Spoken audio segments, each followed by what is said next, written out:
ويعني ما يزيدنيش، ما تصحى 7 8. هو هاي ما ينام الساعة 1 ونص الساعة 5.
فادخلي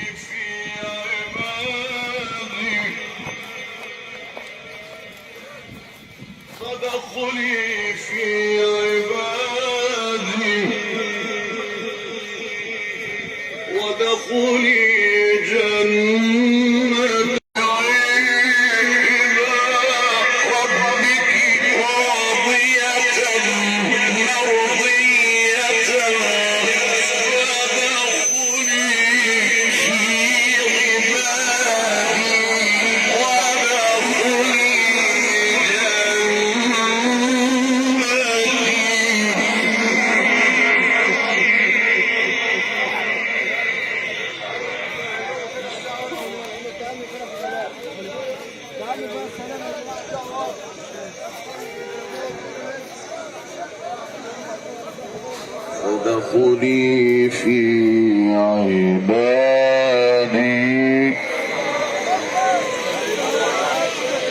وادخلي جنتي.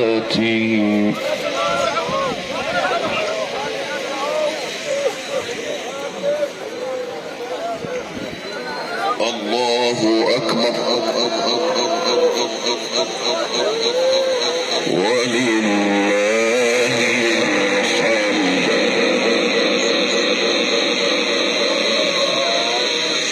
بسم الله الرحمن الرحيم.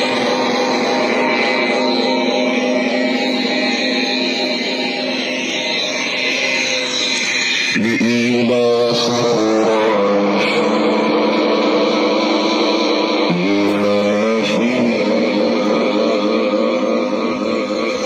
رحلة الشتاء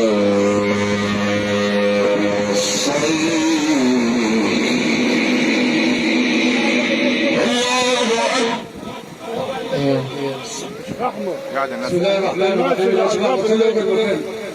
لو سمعتوا كلهم بالمكان، لو سمعتوا كل واحد ياخذ مكانه. رجع وانا شيخ عبد السلام، رجع الناس كل واحد ياخذ مكانه وزع شويه صح اليوم بدون فرصه عشان يعرفوا. لو سمعتوا كل واحد ياخذ مكانه لو سمحتوا.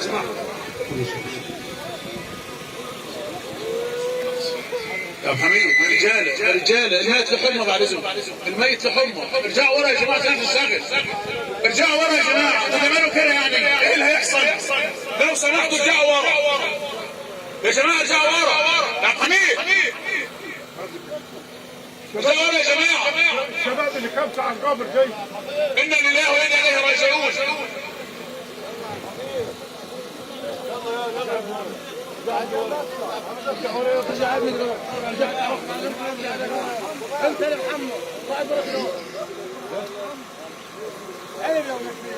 الحمد لله رب العالمين. سبحانه جعل لكل مخلوق أجلا لا يتعدى وعمرا لا يتخطى، فيقول ربي جل في علاه: وما كان لنفس أن تموت إلا بإذن الله. تأمل في الوجود بعين فكرك ترى الدنيا الدنية كالخيال، وغدا كل نفس سوف تفنى ويبقى وجه ربك ذو الجلال. وأشهد أن لا إله إلا الله وحده لا شريك له، يخاطب ملائكته يوم العرض عليه: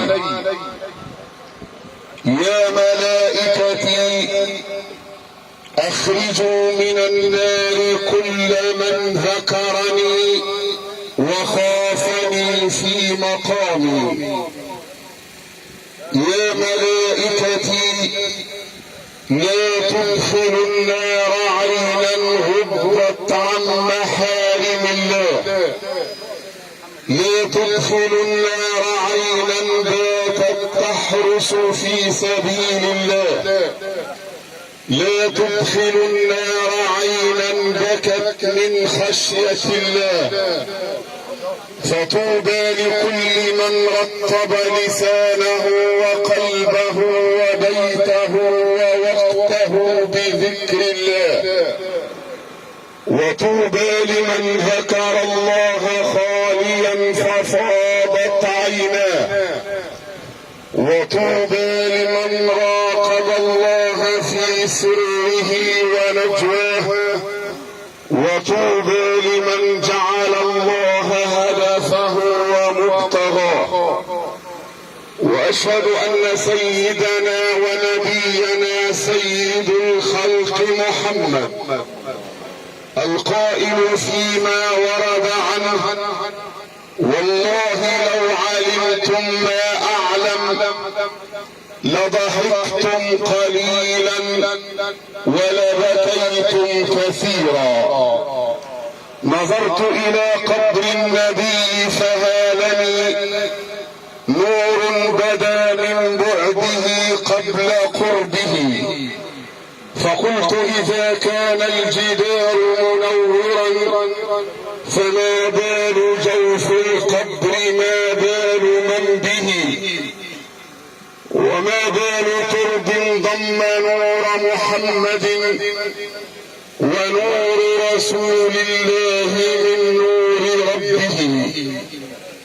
اللهم فصلاة وسلاما عليه كلما ذكره الذاكرون أو غفل عن ذكره الغافلون.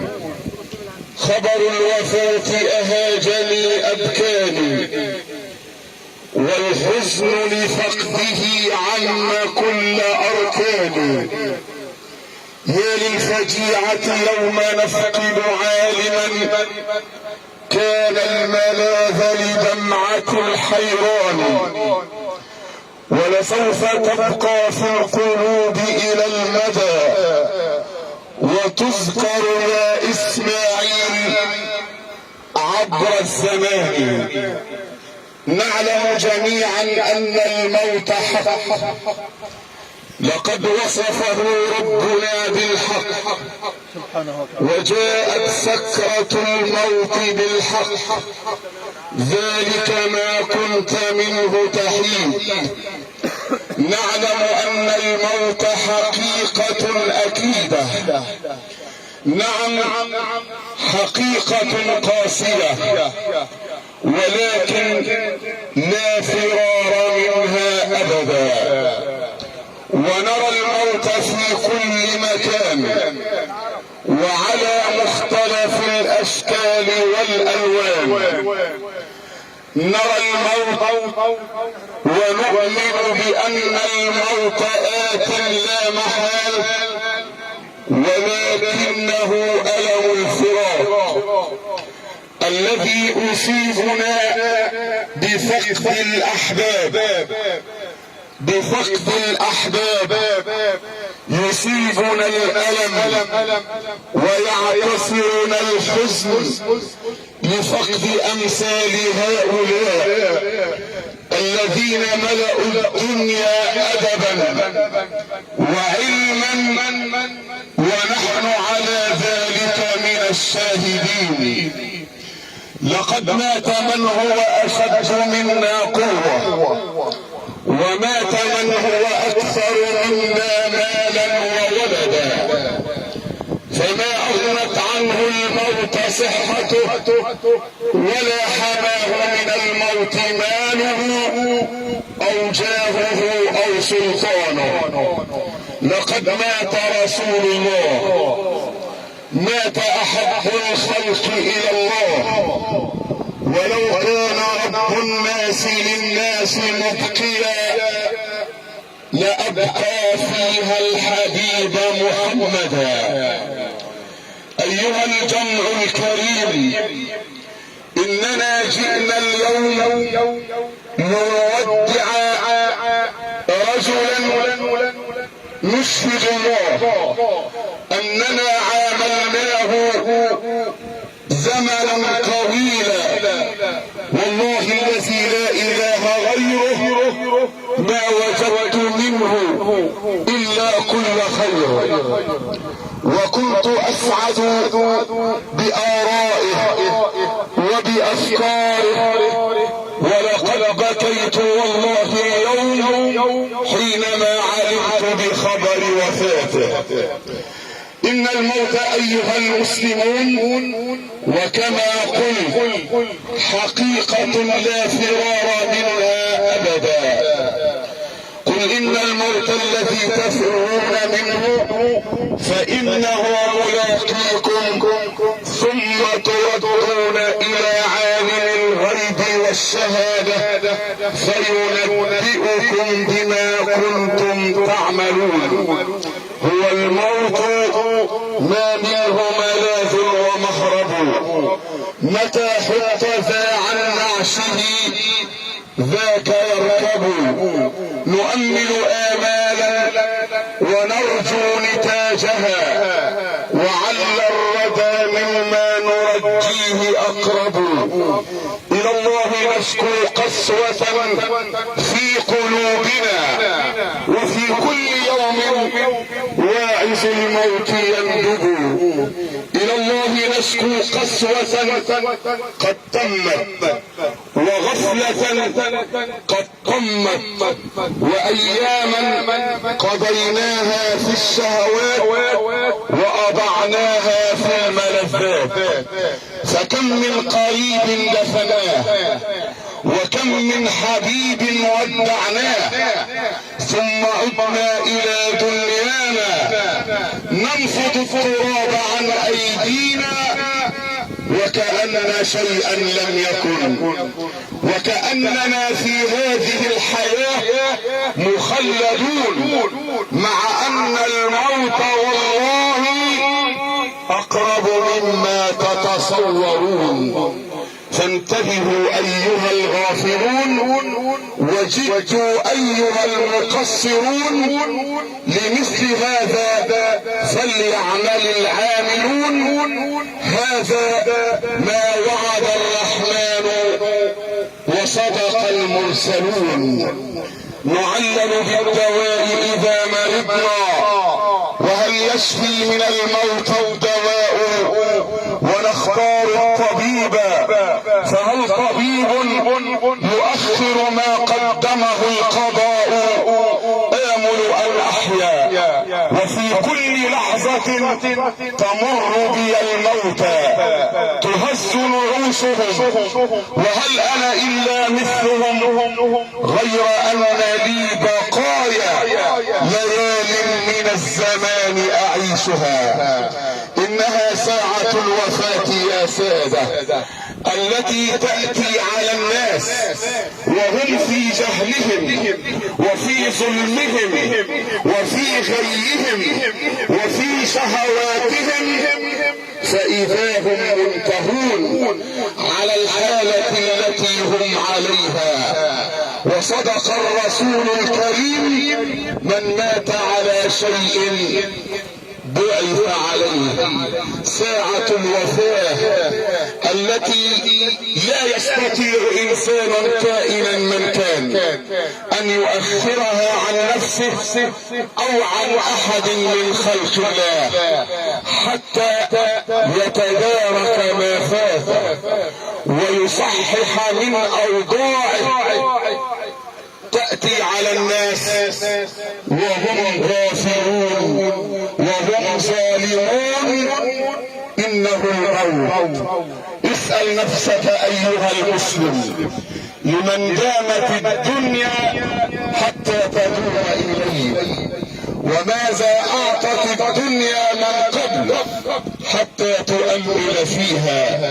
اسأل نفسك: أين من كانوا يطؤون الأرض بأقدامهم يظنون أنهم سيخرقون الأرض أو سيبلغون الجبال طولا؟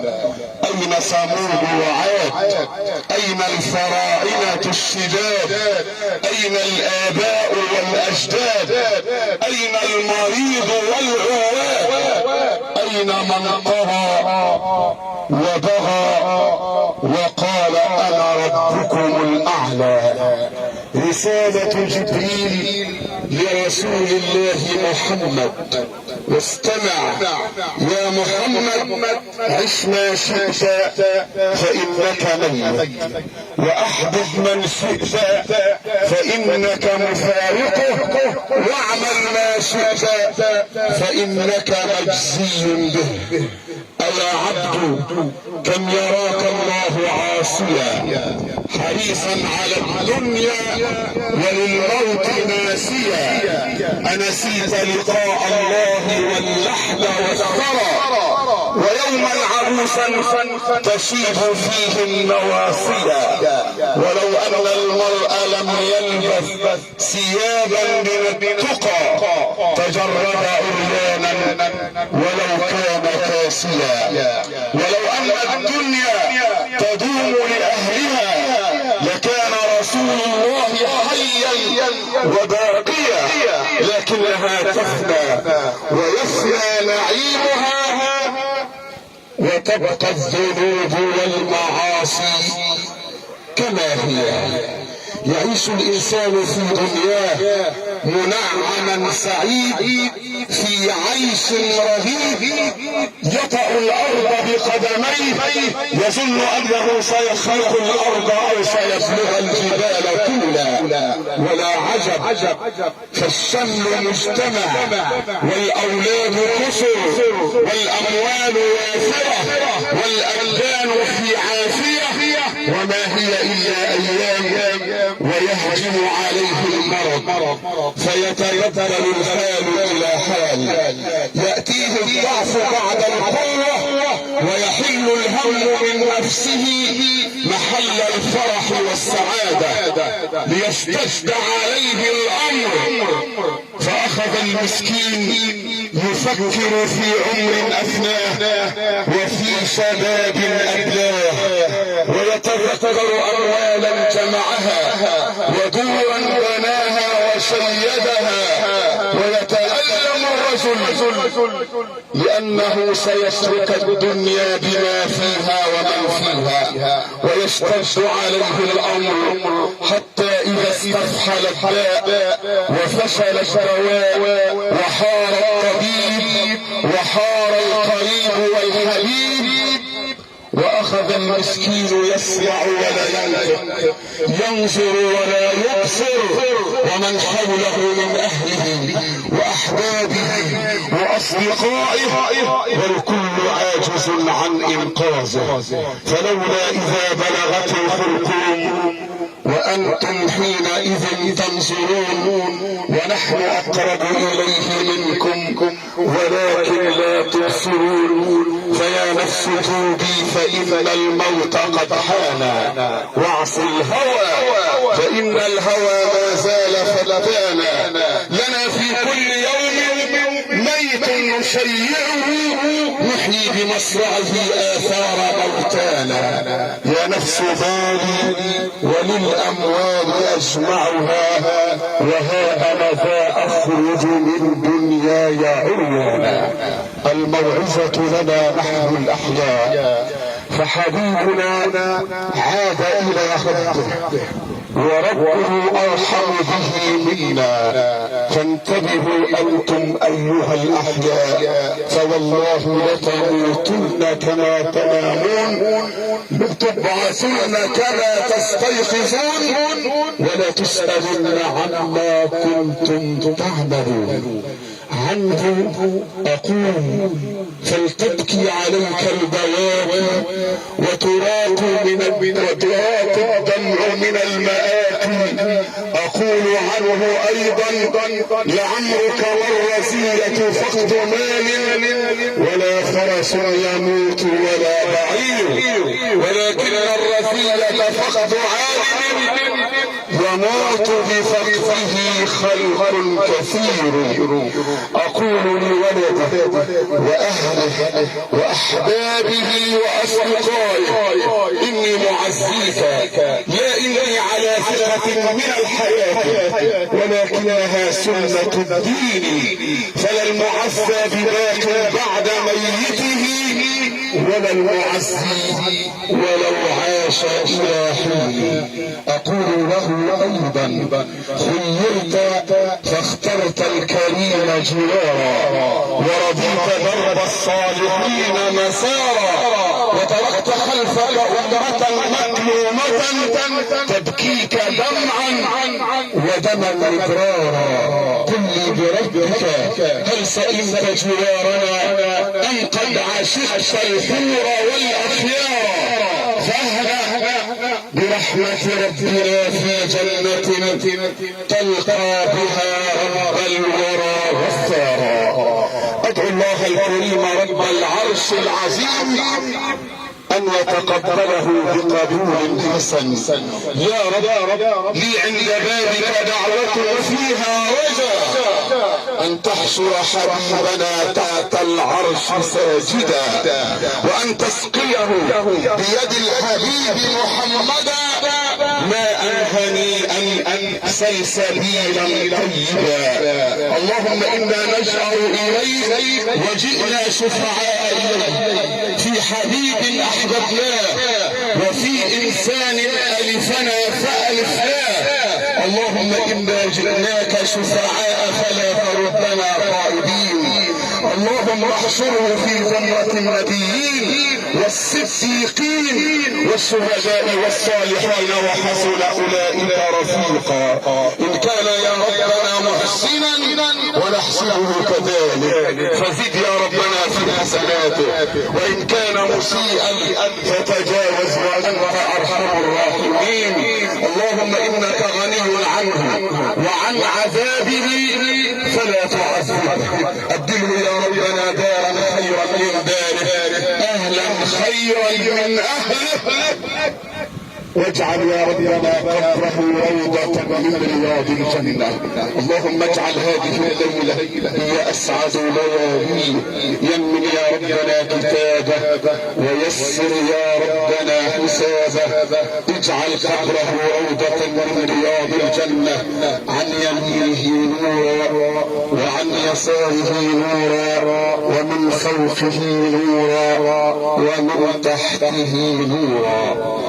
بالأصالة عن نفسي وبالإنابة عن جميع العاملين بالأزهر الشريف، إدارة فاقوس الأزهرية بجميع معاهدها، نتقدم بخالص العزاء إلى أهل هذه البلدة الطيبة التي لنا فيها نسبا وصهرا، ثم إلى أسرة المتوفى. لا نخص أحدا منهم بل نتقدم إليهم بخالص العزاء والمواساة، ونعزي أنفسنا قبل أن نعزيكم. أما أنتم أيها المعزون فلا أقول لكم إلا ما قال ربكم: إن هذا كان لكم جزاء وكان سعيكم مشكورا. شكر الله لكم حسن استماعكم. سلام الله تعالى عليكم ورحمته وبركاته.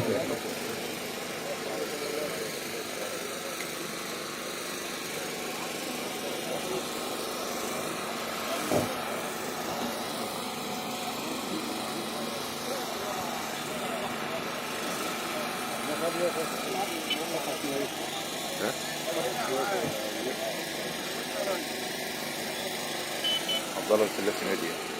عبد الله الفلاسي ميديا بالعربي.